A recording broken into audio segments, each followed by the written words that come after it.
always been captivated by antique stores, the smell of aged wood, the history behind every item, and the mystery of who might have owned each piece before.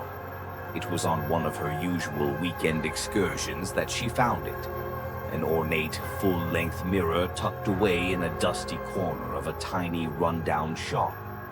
The mirror was old, its silver frame tarnished and intricately detailed with carvings of roses and ivy. Despite its worn condition, it was beautiful, and Emily felt an odd pull towards it, as though it was meant to be hers. The shopkeeper was eager to get rid of it, selling it to her for a price that seemed too good to be true. He mentioned that the mirror was very old, though he avoided answering where it had come from. But Emily didn't care. She placed the mirror in her bedroom right by the window, where the sunlight caught its surface during the day, giving her room a warm, nostalgic glow.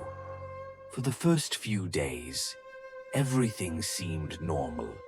She would check her reflection in the morning, sometimes glance at herself while passing by. But soon, she started noticing small, unsettling details. Her reflection seemed off. At first, it was subtle, a delayed movement when she turned her head or raised her arm. Emily dismissed it as her mind playing tricks on her, chalking it up to tiredness. One evening, as she stood brushing her hair, she saw her reflection do something strange. It smiled. She wasn't smiling. Emily froze, the brush slipping from her hand and clattering to the floor. The figure in the mirror remained still, its smile slowly fading as it stared back at her with an expression that didn't belong to her own face. A wave of nausea rolled over her as she backed away from the mirror, her heart thudding in her chest. She convinced herself it was her imagination. Stress from work, maybe. After all, mirrors don't just do that, do they?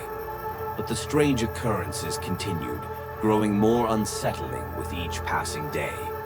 Emily would catch her reflection moving when she wasn't. It would blink when her eyes were wide open, or tilt its head when she stood perfectly still. There were nights when she swore she could hear faint whispers, as though the mirror itself was breathing, sighing, waiting. One night, Emily awoke to a strange sensation, a tingling along her skin as if someone was watching her. Her room was bathed in darkness, save for a sliver of moonlight filtering through the window. She glanced towards the mirror and her breath caught in her throat. Her reflection wasn't lying in bed. It stood beside the mirror, watching her with eyes that gleamed unnaturally in the dim light, its head tilted at an odd angle. Emily's heart raced, her body frozen with terror. Slowly, the figure raised a hand and waved, mocking her. Then, with a flicker, it stepped back into the glass, disappearing into the shadows. Panicking, Emily threw a blanket over the mirror the next morning, hoping to smother whatever evil lurked behind the glass. But covering it only made things worse. Now she could hear it scratching. At night, a faint tapping would echo from beneath the blanket, like nails on glass. Emily's fear grew until she couldn't sleep. One night, exhausted and desperate for an explanation, she tore the blanket off the mirror and confronted her reflection. It stared back at her, unblinking, as she leaned in close. "What do you want from me?" she whispered, her voice trembling.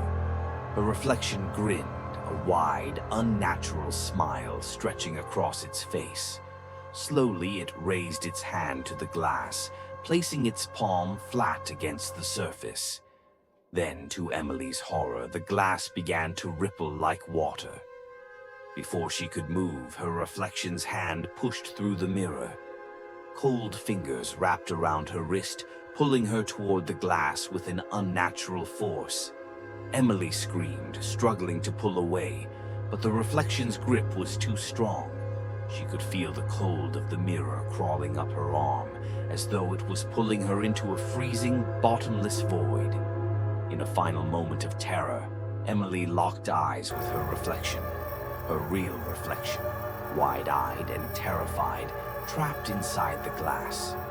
She realized too late that she was no longer in control.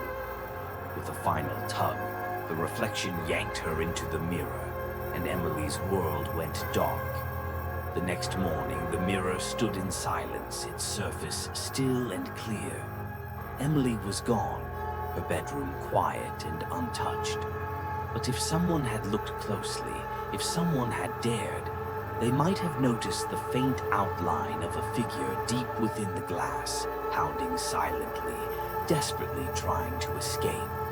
And her reflection, it now lived outside the mirror, smiling sweetly at whoever passed by, perfectly mimicking the life it had stolen.